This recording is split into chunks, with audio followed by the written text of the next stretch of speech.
Hi guys, it's Brooke with WTI.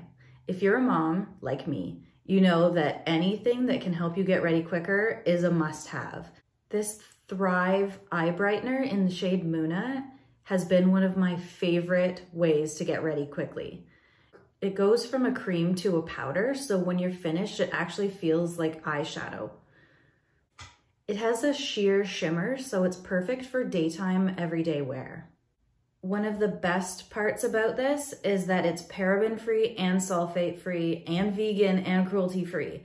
So there's no synthetic fragrance or anything like that, so your eyes are gonna stay nice and calm. You're not gonna be watering like when you use certain products.